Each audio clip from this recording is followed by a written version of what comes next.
മൂന്നാം ബലാത്സംഗ കേസിൽ രാഹുൽ മാങ്കൂട്ടത്തിലിന് ജാമ്യം നിഷേധിച്ചുകൊണ്ടുള്ള ഉത്തരവിലുള്ളത് ഗുരുതര പരാമർശങ്ങൾ. മാങ്കൂട്ടത്തിലിന് ജാമ്യം അനുവദിച്ചാൽ തെളിവുകൾ നശിപ്പിക്കാൻ സാധ്യതയുണ്ട്, ഇരയെ ഭീഷണിപ്പെടുത്താനും സാധ്യതയുണ്ട്. ലൈംഗിക ബന്ധം ഉഭയസമ്മതപ്രകാരമല്ല, ബലാത്സംഗ കുറ്റം നിലനിൽക്കുമെന്നും കോടതി നിരീക്ഷിച്ചു. വിവരങ്ങളുമായി അമൽ സുരേന്ദ്രൻ ചേരുന്നു. അമൽ, എന്തൊക്കെയാണ് ഈ ഉത്തരവിൽ പറയുന്ന പരാമർശങ്ങൾ? സോന, അതീവ ഗുരുതരമായിട്ടുള്ള പരാമർശങ്ങളാണ് രാഹുൽ മാങ്കൂട്ടത്തിൽ MLA-ക്ക് എതിരായിട്ട് Thiruvalla first class judicial magistrate കോടതിയുടെ ഭാഗത്ത് നിന്ന് അല്പസമയം മുൻപ് ഉണ്ടായിരുന്നത്.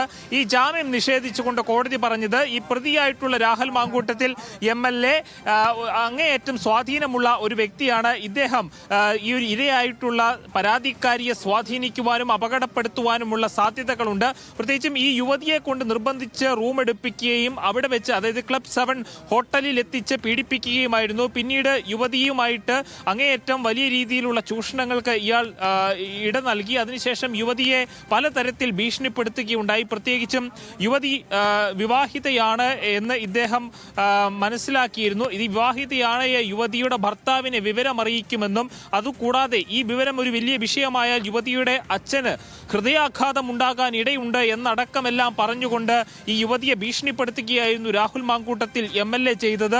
ഏതായാലും ഈ യുവതി ഗർഭിണിയാണ് എന്നത് അറിഞ്ഞതിന് ശേഷവും യുവതിയെ അങ്ങേയറ്റം ഭീഷണിപ്പെടുത്തുന്ന നടപടികളാണ് ഈ രാഹുൽ മാങ്കൂട്ടത്തിൽ MLA-യുടെ ഭാഗത്തുനിന്നുണ്ടായത്. ലൈംഗികമായ പീഡനം ഉണ്ടായി എന്ന കാര്യം കോടതി ഈ വിധിപ്പകർപ്പിൽ സ്ഥിരീകരിക്കുന്നുണ്ട്. മജിസ്ട്രേറ്റ് അരുന്ധതി ദിലീപിന്റെ ആണ് വിധിപ്പകർപ്പ്. ഏതായാലും അരുന്ധതി ദിലീപ് ഇതിൽ പറഞ്ഞിരിക്കുന്നത്, state of Karnataka VS Sreedarshan case 2025 അടക്കം കോട്ട് ചെയ്തുകൊണ്ടാണ് ഈ വിധിപ്പകർപ്പിൽ ജാമ്യം നിഷേധിച്ചിരിക്കുന്നത്. രാഹുൽ മാങ്കൂട്ടത്തിലിന്റെ MLA പദവിയും അല്ലെങ്കിൽ സ്വാധീനവും ഉപയോഗപ്പെടുത്തിക്കൊണ്ട് വിറ്റ്നസ്സുകളെ മാറ്റുവാനും അല്ലെങ്കിൽ അവരെ കൂറുമാറ്റിക്കുവാനും, അതുമല്ലെങ്കിൽ വിക്ടീമിന് തന്നെ എതിരായിട്ട് നടപടികൾ സ്വീകരിക്കുവാനും വിക്ടീമിന്റെ ജീവന് തന്നെ അപായപ്പെടുത്തുവാനുമുള്ള സാധ്യതകളുണ്ട്. അതിനാൽ ജാമ്യം നൽകാൻ സാധിക്കില്ല എന്ന വിധിപ്പകർപ്പിൽ പറയുന്നു. അതോടൊപ്പം തന്നെ റേപ്പ് നടന്നത് സ്ഥിരീകരിക്കുകയാണ് കോടതി ഈ വിധിപ്പകർപ്പിലൂടെ ചെയ്തിരിക്കുന്നത്. രാഹുൽ മാങ്കൂട്ടത്തിന്റെ ഭാഗമായിട്ട് പ്രതിഭാഗം ചില രേഖകളൊക്കെ ഹാജരാക്കിയിരുന്നു. പക്ഷേ ഈ രേഖകളൊന്നും നിലവിൽ ഈ ഒരു വിധിപ്പകർപ്പിനെ സംബന്ധിച്ചിടത്തോളം സ്വാധീനിച്ചിട്ടില്ല എന്ന് വേണം മനസ്സിലാക്കാൻ. അതോടൊപ്പം തന്നെ യുവതിക്ക് രാഹുൽ മാങ്കൂട്ടത്തിൽ നിന്ന് ക്രൂരമായ പീഡനം ഉണ്ടായതായും ഈ വിധിപ്പകർപ്പിൽ പറയുന്നു. ഇത്തരത്തിൽ സമൂഹത്തിൽ പ്രധാനിയായിട്ടുള്ള അല്ലെങ്കിൽ ജനപ്രതിനിധിയായിട്ടുള്ള ഒരു വ്യക്തിയിൽ നിന്ന് തന്നെ ഇത്തരം ഒരു വലിയ കുറ്റകൃത്യം ഉണ്ടായതിന് അതീവ ഗൗരവത്തോടു കൂടി തന്നെയാണ് കോടതി കാണുന്നതും. അതോടൊപ്പം നമ്മൾ കാണേണ്ടത് SIT സംഘത്തിന് പ്രതിഭാഗത്തിന്റെ വാദങ്ങൾ അങ്ങേയറ്റം പ്രശ്നങ്ങൾ സൃഷ്ടിക്കുന്നുണ്ട്, അല്ലെങ്കിൽ അവരെ പ്രതിരോധത്തിലാക്കുവാനുള്ള ശ്രമമാണ് പ്രതിഭാഗത്തിന്റെ ഭാഗത്തുനിന്നുണ്ടായത്. പ്രത്യേകിച്ചും അറസ്റ്റ് നിയമം ലംഘിച്ചുകൊണ്ടാണ്, നിയമവിരുദ്ധമാണ് എന്നുള്ള വാദങ്ങളാണ് അഡ്വക്കേറ്റ് ശാസ്തമംഗലം അജിത് കുമാറിന്റെ നേതൃത്വത്തിലുള്ള അഭിഭാഷക സംഘം കോടതിയിൽ അവതരിപ്പിച്ചത്. ഇതിനെ തുടർന്ന് BNS-ന്റെ ചില വകുപ്പുകളിലുള്ള ചില ക്ലാരിഫിക്കേഷൻസ് മുൻനിർത്തിക്കൊണ്ടാണ് ഈ വാദം അവർ ഉന്നയിച്ചത്. അതിൽ പ്രധാനം ഇലക്ട്രോണിക് മുഖാന്തരമുള്ള അല്ലെങ്കിൽ സാങ്കേതികവിദ്യയിലൂടെയുള്ള സ്റ്റേറ്റ്മെന്റ്സ് മാത്രം എടുത്തതിന് ശേഷം 3 ദിവസത്തിനുള്ളിൽ നേരിട്ട് പരാതിക്കാരിയുടെ ഒപ്പ് സ്വീകരിക്കണം എന്നുള്ള, അല്ലെങ്കിൽ ഒപ്പോടുകൂടിയ പരാതി സ്വീകരിക്കണം എന്ന ഒരു വാദമായിരുന്നു പ്രതിഭാഗം ഉയർത്തിയത്. എന്നാൽ പ്രോസിക്യൂഷനെ സംബന്ധിച്ചിടത്തോളം അതിൻ്റെ ഒരു ആവശ്യമില്ല. അങ്ങനെ ഒരു കാര്യത്തെക്കുറിച്ച് ഹൈക്കോടതിയുടെ സുപ്രീം കോടതിയുടെ യാതൊരു തരത്തിലുള്ള ഡയറക്ഷനും ഇല്ല എന്ന് പ്രോസിക്യൂഷനും ശക്തമായി വാദിച്ചു. അതോടൊപ്പം തന്നെ ഈ രാഹുൽ മാങ്കൂട്ടം പരാതിക്കാരിക്കെതിരായിട്ട് ചില സ്വകാര്യ ശബ്ദ സന്ദേശങ്ങൾ മജിസ്ട്രേറ്റ് കോടതിയിൽ ഹാജരാക്കിയതിന് തത്തുല്യമായ ചില രേഖകൾ അന്വേഷണ സംഘവും പ്രോസിക്യൂഷനും കോടതിയിൽ ഹാജരാക്കിയിട്ടുണ്ട് എന്ന് തന്നെയാണ് നമുക്ക് മനസ്സിലാക്കാൻ സാധിക്കുന്നത്.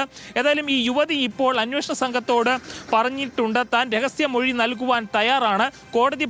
കോടതി പറഞ്ഞാൽ നേരിട്ടെത്തി ഒപ്പിട്ട് സ്റ്റേറ്റ്മെന്റ് നൽകുവാനും താൻ തയ്യാറാണ് എന്ന് ഈ പരാതിക്കാരി ഇതിനോടകം തന്നെ പ്രോസിക്യൂട്ടറെയും SIT-യെയും അറിയിച്ചിട്ടുണ്ട്.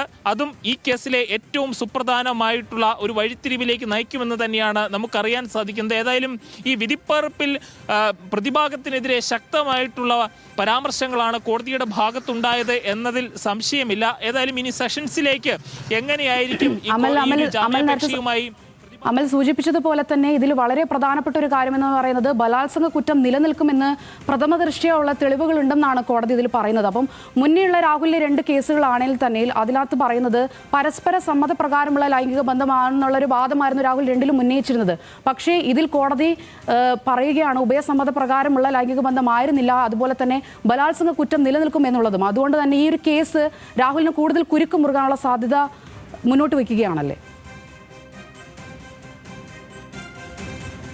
സോന, കഴിഞ്ഞ 2 കേസുകളിൽ, അതായത് ഒരു കേസിൽ ഇപ്പോഴും നോട്ട് ടു അറസ്റ്റ് എന്ന ഹൈക്കോടതിയുടെ നിർദ്ദേശം നിലനിൽക്കുന്നുണ്ട്. ആ കേസിൽ രാഹുലിന് മുൻകൂർ ജാമ്യം ലഭിച്ചിട്ടില്ല. എന്നാൽ രണ്ടാമത്തെ കേസിൽ സെഷൻസിൽ നിന്ന് രാഹുൽ മാങ്കൂട്ടത്തിന് ജാമ്യം ലഭിച്ചിട്ടുണ്ട്. ഈ 2 കേസുകളുടെ പശ്ചാത്തലം കൂടി മൂന്നാമത്തെ ബലാത്സംഗ കേസിൽ, പ്രത്യേകിച്ചും കൂടുതൽ ഗുരുതരമായിട്ടുള്ള കുറ്റകൃത്യങ്ങൾ നിലനിൽക്കുന്ന, സാമ്പത്തിക ചൂഷണങ്ങൾ അടക്കം നിലനിൽക്കുന്ന ഈ കേസിൽ, അല്ലെങ്കിൽ ആ സാമ്പത്തിക ചൂഷണങ്ങളെക്കുറിച്ച് വിധി പ്രസ്താവനയിൽ വ്യക്തമായിട്ടുള്ള പരാമർശങ്ങൾ കോടതിയുടെ ഭാഗത്തുനിന്ന് ഉണ്ടായില്ല എന്നതും ശ്രദ്ധേയമായ ഒരു കാര്യമാണ്. പക്ഷേ അത്തരത്തിൽ ഗൗരവമായിട്ടുള്ള എഫ്ഐആറിലടക്കം ഗൗരവപരമായിട്ടുള്ള പരാമർശങ്ങളുള്ള ഈ കേസിൽ മറ്റ് 2 കേസുകളുടെ ഒരു പശ്ചാത്തലം കൂടി കോടതി പരിഗണിച്ചിട്ടുണ്ട് എന്നതാണ് അങ്ങേയറ്റം സവിശേഷമായിട്ടുള്ള കാര്യം. അതോടൊപ്പം തന്നെ രാഹുൽ മാങ്കൂട്ടത്തിന്റെ ഭാഗത്ത് നിന്ന് റേപ്പ് ഉണ്ടായിരിക്കുന്നു എന്നത് കോടതി സ്ഥിരീകരിച്ചിരിക്കുന്നു.